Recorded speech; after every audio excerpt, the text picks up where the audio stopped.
Hi, Elena with Kee Technology. This one is specific to Kee Technology clients. An agent on a call this past week had 33 leads from a previous property ad listing. These 33 leads that they pointed out specific from this ad had been opening every email, but none of them had replied. They were opening emails from this agent that they had been sending themselves before we started working with them. She'd been keeping them on their own year-long new buyer drip and was worried that if she sent more emails, this would push them to unsubscribe. However, this is why our team created the stale automation for exactly this case. Most agents don't know that there is a stale campaign that is intended to find hand raisers or people who self-identify as someone who's not interested. Either way, a yes or a no is a win. So the trigger is the unresponsive tag, and it gets applied to a contact that is either a buyer or a seller. It works for either one, and this works for someone who either ghosted you or never responded in the first place, old leads, you don't know who they are. The questions are reply-based, open-ended,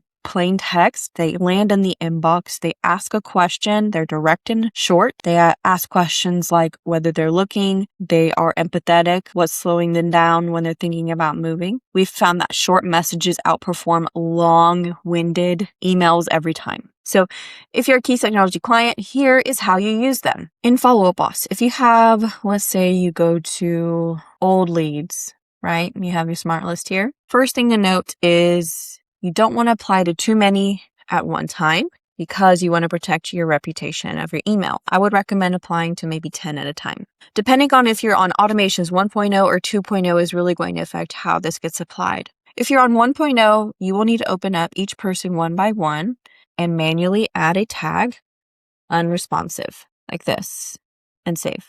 I do not recommend and strongly don't recommend, please do not apply the unresponsive texting drip if you use our texting drips. That's just going to completely destroy the texting reputation. But I recommend doing 10 a day for the first 2 weeks. Now, if you're not automations 2.0, what you can do is if you're opening up like an old lead no call attempt list, for example, you can mask select. It's going to automatically select 18 or 20 people, but I'm going to deselect some. So I'm only selecting 10. And in automations 2.0, under this mass action button, there will be an additional option to mass assign an automation. You'll be able to click that and search for stale and mass assign that way. Now, if you're asking me whether or not you should sign up for Automations 2.0 because of this nifty little trick, my answer is no. We keep finding bugs every single day on client calls. I'm sorry, I still don't recommend it. If you want to be one of the people to guinea pig it and find the bugs and get frustrated, be my guest. I'm just keeping it raw and real. I don't leave anything behind. Stale campaign runs for a year long. Average is about a 17% engagement rate. Again, this is not meant to replace you or your attempts. You saw that list in our account. We have 861 people in that list. Our ISA has been killing it lately. Tomas, he is not only an ISA, he also has a multitude of tasks, but I asked him to shift his focus to where his number one goal is to make calls before he does anything else. So now he's time blocking. And he's been killing it with booking appointments, and he's been prioritizing lists like that. And he's making 56 calls a day. And he's actually been making a little bit less number of calls a day because he's been prioritizing quality over quantity, which I love.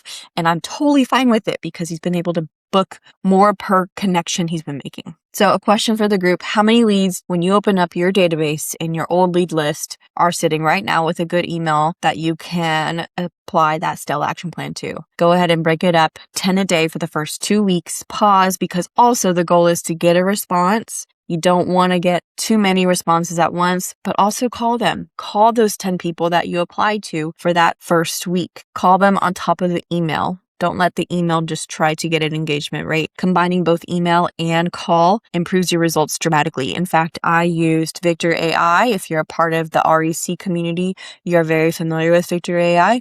I used Victor AI this week to take a look at performance whenever we just email versus email and call. And the stats were amazing. I pulled it up for our sales team. When an email is sent, then the ability for the agent to book an appointment or get a response is 38%. When an email and call is made, then the ability for one agent is 57%. The other agent, get this, 95%.